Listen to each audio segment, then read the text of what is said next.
আসরের নামাজের পূর্বে এরা বলতেছে ওই হত্যাকারীরা হত্যা করার কাজ তাড়াতাড়ি শেষ করো, আমাদের আসরের নামাজ পড়তে হবে, নাউজুবিল্লাহ পড়েন। এই ধরনের নামাজের আমাদের কোনো দরকার নাই, আমরা এরকম নামাজ চাই না। হুসেন আলাইহিস সালামকে হত্যা করে যারা নামাজ পড়বে ওই নামাজিরা কাফের, ওই কাফের নামাজিদেরকে যারা কাফের মনে না করবে সেও কাফের হবে। তাহলে নামাজের পূর্বে ঈমান শর্ত, রোজার পূর্বে ঈমান শর্ত, যাকাতের পূর্বে ঈমান শর্ত, হজ্জের আগেই ঈমান শর্ত। যদি ঈমান না থাকে নামাজের কোনো মূল্য নাই, যদি ঈমান না থাকে তার রোজার কোনো মূল্য নাই, ঈমান যদি না থাকে যাকাতের কোনো মূল্য নাই, ঈমান যদি না থাকে তার হজ্জের কোনো মূল্য নাই। আল্লাহুম্মা সাল্লি আলা মাওলানা মুহাম্মদ ওয়া মাওলানা মুহাম্মদ আল্লাহুম্মা সাল্লি মাওলানা মুহাম্মদ ওয়া আলা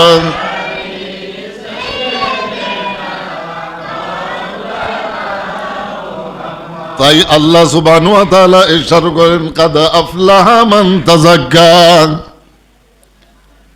এই রমজান শরীফের রোজার মাধ্যমে ঈমান সহকারে যেই লোকগণ রোজা পালন করেছে অবশ্যই ওই সমস্ত লোকগণ লাভবান হয়েছে, উপকৃত হয়েছে। সিহাতুল লিল আবদান তাহিরিল কুলুব, দিলের পবিত্রতার বিধান করল, শরীরের সুস্থতা লাভ এই সমস্ত মানুষগণ করল। শরীরের সুস্থতা হচ্ছে তার দুনিয়ার উপকার, কলবের পবিত্রতা হচ্ছে তার আখিরাতের উপকার।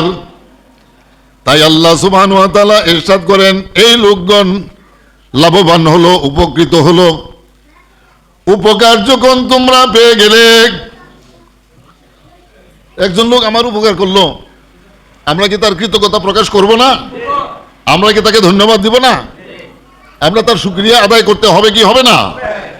আল্লাহ রাব্বুল আলামিন এই রমজান শরীফের রোজার মাধ্যমে আমার অন্তরকে, কলবকে পবিত্র করে দিয়েছেন এবং শারীরিকভাবে আমাকে সুস্থতা দান করেছেন।